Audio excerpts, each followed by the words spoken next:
Hello, dear friends. Thank you for joining me today on this midweek meditation. I'm so gratified that you've decided to tune in. One topic that fascinates me is the area of motivational science. What causes people to decide to do the things that they do? What are the underlying reasons for their actions? It's just a fascinating topic for me.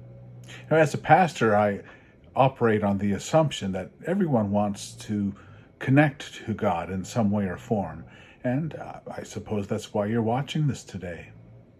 My motivation is to provide for people the opportunity to encounter God and to grow in their relationship with the Lord. So your motivation and my motivation today are in sync, and that's a pleasant place to be. But some motivations are not so pure, even though by appearance they seem just fine. For instance, a little boy once told a sales clerk that he was shopping for a birthday gift for his mother and asked to see some cookie jars.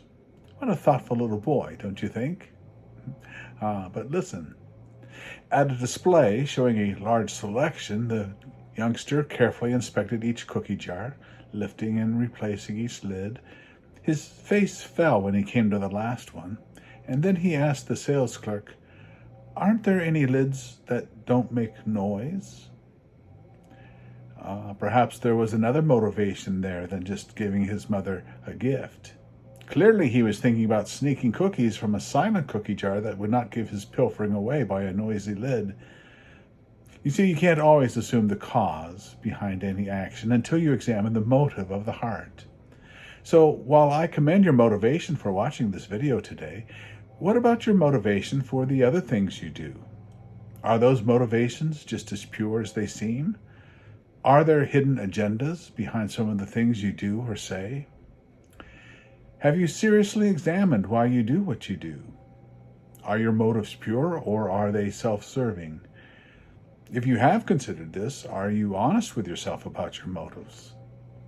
Proverbs 16:2 says, "All a man's ways seem innocent to him, but motives are weighed by the Lord." Next time you consider some action, perhaps you should spend some time in prayer and ask God to help you consider the purity of your motives. After all, it is entirely possible to do the right thing for the wrong reasons. Jesus, of course, knew this well. Consider his words from Matthew 6 on the Sermon on the Mount. He said, "Beware of practicing your piety before others in order to be seen by them, for then you will have no reward from your Father in heaven." So whenever you give alms, do not sound a trumpet before you as the hypocrites do in the synagogues and in the streets, so that they may be praised by others. Truly I tell you, they have received their reward. But when you give alms, do not let your left hand know what your right hand is doing, so that your alms may be done in secret, and your Father, who sees in secret, will reward you.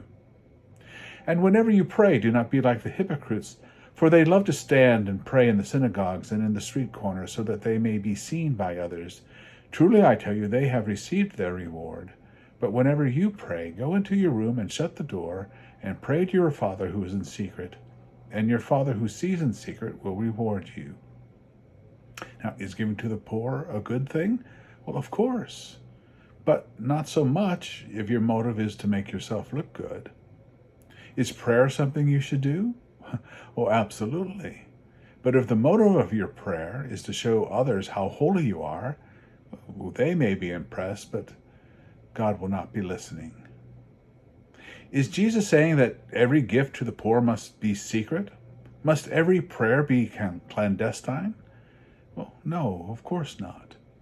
Your giving may inspire others to give as well, and that's a good thing. Your prayer may edify others in your presence. Your prayer may be a blessing for those who are lost for words. The Holy Spirit may touch someone who hears your prayer, and that's a good thing too. All Jesus is saying is check your motivation. Make sure you do the right thing for the right reasons. Don't do it for show. Don't try to impress others, and then you will be rewarded. So here's the takeaway today.